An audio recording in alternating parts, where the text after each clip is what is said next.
Thank you, Rachel. And I want to again thank the American Heart Association for the work that you're doing around this very important issue. I want to thank all of the individuals for joining us this morning. This is a pressing issue in the K-12 space, and what we're seeing in the school district of University City, we are seeing the exposure at a much younger age. So middle school students, and as well as our high school students that are interacting with tobacco, nicotine, vaping, and a lot of those factors that created that urge, they're being compounded as a result of COVID. So I've heard it said that schools are on the front line of the youth vaping epidemic, and absolutely we are. They are, and with that status comes great responsibility. So as a superintendent, I'm constantly thinking about how we go about the work that we do, and there can't be these punitive approaches to supporting students. We had a hearing for a middle school student actually, and the student was vaping. It was caught vaping in the bathroom. We did go through the hearing process, interacted with his family, and the student broke down. This was an 11-year-old. And one of his reentry components was to attend Preferred Family Health. We started partnering with Preferred when we noticed an uptick in the number of students who were interacting with tobacco and also cannabis and other factors, and also vaping. And we try to create more of an agreement with the student to really try to be restorative in our approaches and not punitive. And this 11-year-old broke down in tears. And he said, I can agree to go to the sessions. I can agree to not vape at school, but I can't agree to stop vaping. And he said, it's how I cope. That's how I deal with life. I get emotional thinking about it. And his family, his mom and dad, they also admitted that they had some addiction issues as well.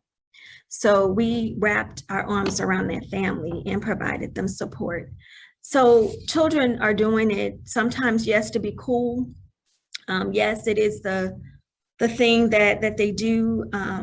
They're very impressionable and they want to fit in, but some of them are doing it because they have already acquired that dependency and they need help.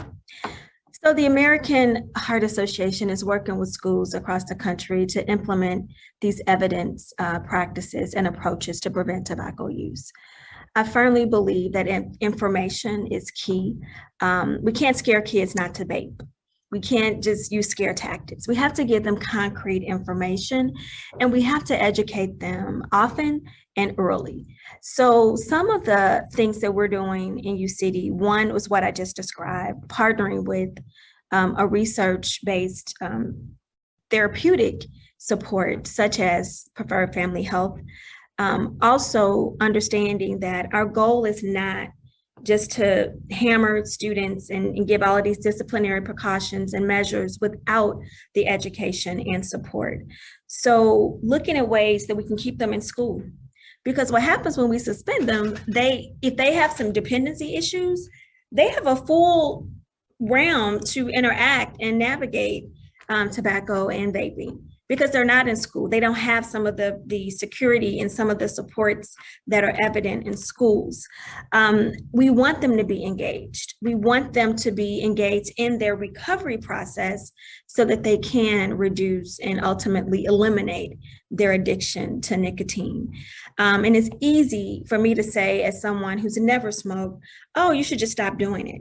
That's just like telling me that I should stop drinking Starbucks. So there are some things that we have to be empathetic around, and we have to be very patient with our young people.